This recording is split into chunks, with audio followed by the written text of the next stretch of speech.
الله الرحمن الرحيم. حبايب قلبي، متابعي مطبخ الهوانم مع طنط نهلة.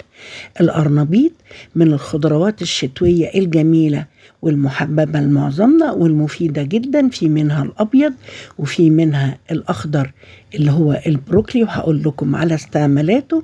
القرنبيط ممكن نفرزه بعد ما نسلقه في مية وملح ونشيله في الفريزر، نعمله في أي وقت في الصيف وفي أي وقت.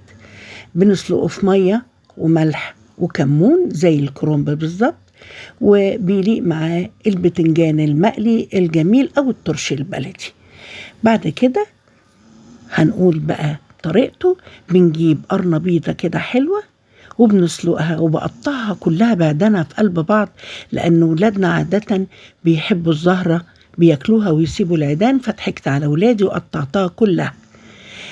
جبت 4 بيضات هم مناسبين لحجم القرنبيطة دي، مع شوية ملح، شوية كمون، شوية فلفل اسود، وشوية شطة حسب الرغبة.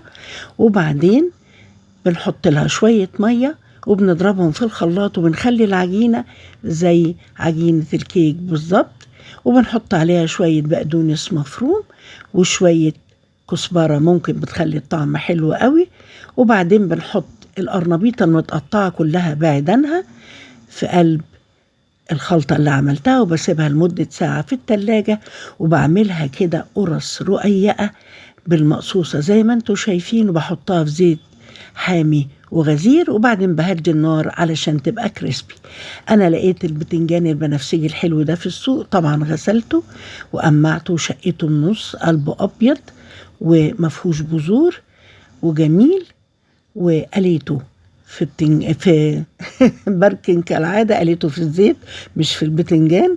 أما الخلطة بتاعته عبارة عن توم، فلفل أخضر، فلفل أحمر، هريسة دي أنا عاملاها، وليمون وشوية خل وشوية شطة حسب الرغبة، لكن الهريسة حامية.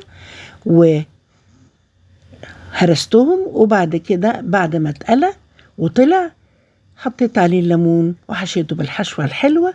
رجعنا تاني بقى وانا مهدية النار على القرنبيط، شايفين شكله وطعمه تحفة وكريسبي وجميل، وشكل البانيه او البفتيك يا حبايب قلبي حلو قوي قوي، هيعجبكم.